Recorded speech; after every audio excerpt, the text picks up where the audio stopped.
ہر قسم کے روحانی جسمانی مسائل اور وظائف کے لیے صاحبزادہ سید عطا الرحمن شاہ صاحب کی یوٹیوب چینل کو سبسکرائب کریں۔ السلام علیکم ورحمۃ اللہ وبرکاتہ۔ حدیث پاک میں ہے کہ سب سے افضل ذکر وہ لا الہ الا اللہ محمد الرسول اللہ ہے۔ یہ ذکر الہی ہے، اس کا بہت بڑا درجہ ہے، کلمہ طیبہ ہے کہ لا الہ الا اللہ محمد الرسول اللہ۔ رحمت کائنات امام الانبیاء محمد مصطفیٰ صلی اللہ علیہ وسلم کا مبارک فرمان ہے کہ کلمہ طیبہ کو یعنی لا الہ الا اللہ کو بہت زیادہ پڑھا کرو، کثرت کے ساتھ پڑھا کرو، اس سے ایمان تازہ ہو جاتا ہے۔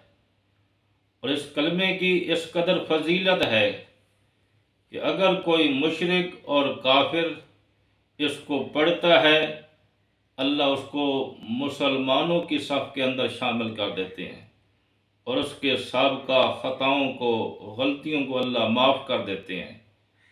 اگر کسی کو موت کے وقت نصیب ہو جائے تو اللہ تعالیٰ اس آخرت کے مسافر اور راہی کے لیے جنت کے 8 دروازے کھول دیتے ہیں۔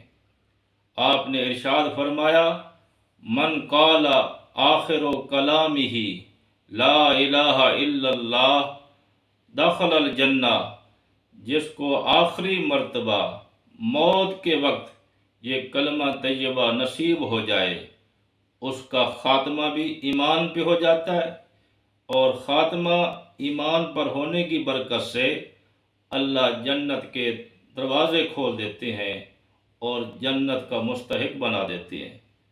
اگر اس کلمہ طیبہ کو، لا الہ الا اللہ کو، اگر آپ 70,000 مرتبہ پڑھ کر اپنے والدین کو یا کسی رشتہ دار جو دنیا سے چلا گیا ہے یا کسی اور میت کو آپ اس کا ایصال ثواب کرتے ہیں، اللہ تعالیٰ اس میت کو سارے گناہ بھی معاف کر دیتے ہیں اور اس کی قبر کو جنت کے باغوں میں سے ایک باغ اللہ بنا دیتے ہیں۔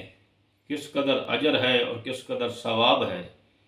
آپ نے ارشاد فرمایا، حدیث پاک میں ہے کہ ہر چیز کی ایک صفائی کا کیمیکل ہے۔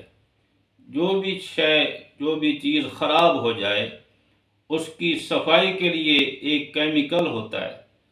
آپ نے ارشاد فرمایا کہ اگر دل خراب ہو جائے، دل زنگ آلود ہو جائے، تو دل کی صفائی کے لیے اللہ نے کلمہ طیبہ بنایا ہے کہ لا الہ الا اللہ، اس کو کثرت کے ساتھ پڑھا کرو۔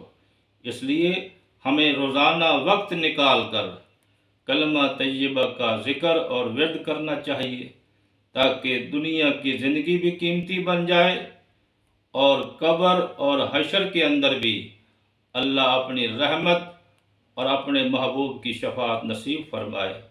دعا ہے رب کریم اللہ تعالی ہم سب کو روزانہ ذکر الہی کرنے کی توفیق عطا فرمائے۔